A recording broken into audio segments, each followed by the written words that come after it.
वंदे मातरम। कर्मचारी साथियों, भारत सरकार जनगणना कार्य निदेशालय की तरफ से एक महत्वपूर्ण परिपत्र जारी हुआ है और जिसमें जनगणना 2027 जो होने जा रही है उसके लिए क्या मापदंड रहेंगे और क्या मानदेय वगैरह कर्मचारियों को या जो भी चुनाव या जनगणना से संबंधित ड्यूटी करेंगे उनके लिए क्या क्या मानदेय का प्रावधान किया गया है, संपूर्ण जानकारी मैं आपको इस ऑथेंटिक जो भी परिपत्र है उसके माध्यम से दूंगा।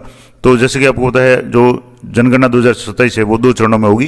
पहले चरण में मकान सूचीकरण और मकानों की गणना होगी जो कि अप्रैल से सितंबर 2026 तक चलेगा, और दूसरा जो चरण होगा वो जनसंख्या गणना का होगा जो फरवरी 2027 में होगा और लगभग सभी राज्यों में होगा। कुछ राज्यों जो हिमकालिक राज्य है उनके लिए थोड़ा सा इसमें समय का बदलाव होगा।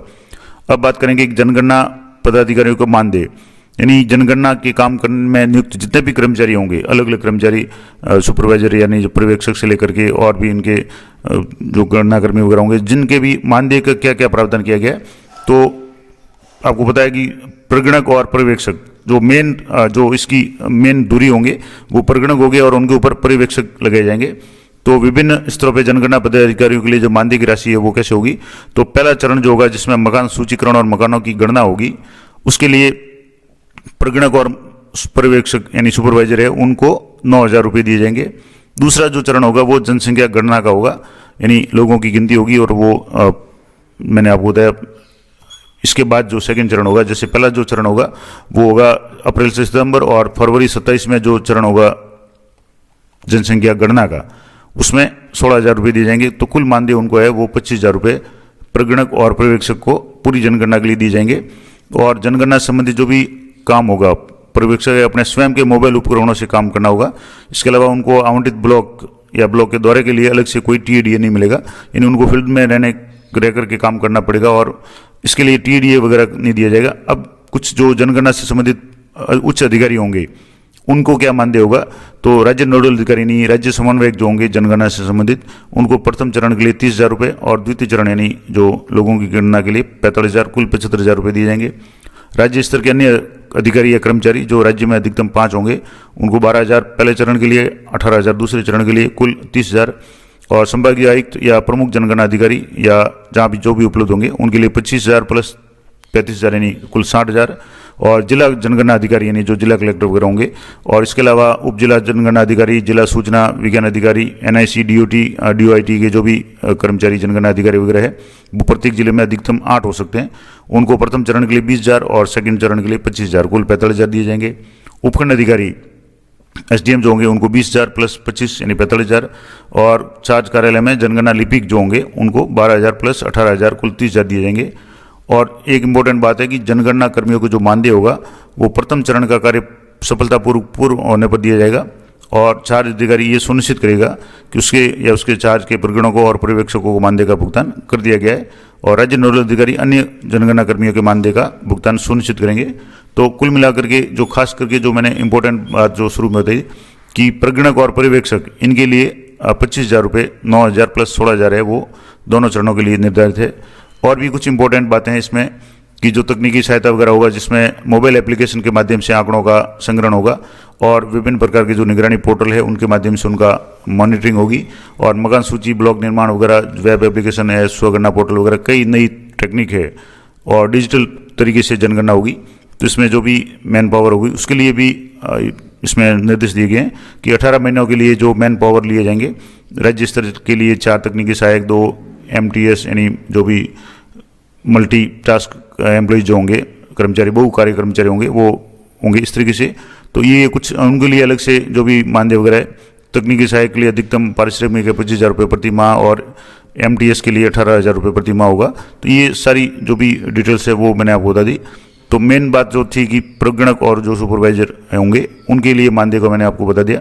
इसके अलावा जो भी अधिकारी वगैरह होंगे उनके वाहन किराए के लिए POL यानी पेट्रोल, ऑयल और लुब्रिकेंट के लिए जो भी व्यवस्था होगी उसका भी उनको भुगतान किया जाएगा।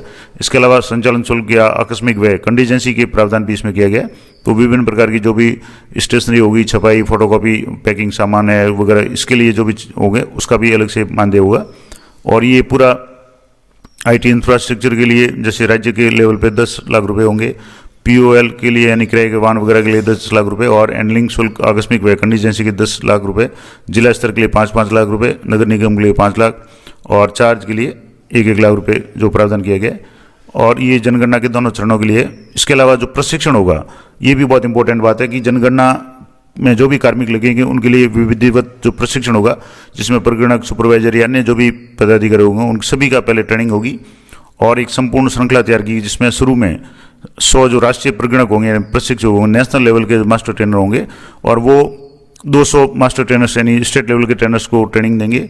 और ये मास्टर ट्रेनर्स जो भी है वो 44,000 फील्ड प्रशिक्षक यानी जो फील्ड यानी जिला स्तर पे जो भी MD होंगे उनको प्रशिक्षित करेंगे और आगे चल करके 31 लाख प्रगणक या पर्यवेक्षक है उनको प्रशिक्षण देंगे। तो इस तरीके से एक पूरा सिस्टम बनाया गया है। राष्ट्रीय स्तर के प्रगणक होंगे, राज्य स्तर के होंगे, जिला स्तर वगैरह के होंगे या ब्लॉक स्तर के होंगे। उसके बाद में जो भी प्रगणक और पर्यवेक्षक होंगे उनको भी प्रशिक्षण देने वाले जो MD होंगे वो फील्ड MD होंगे यानी FT होंगे, फील्ड ट्रेनर होंगे।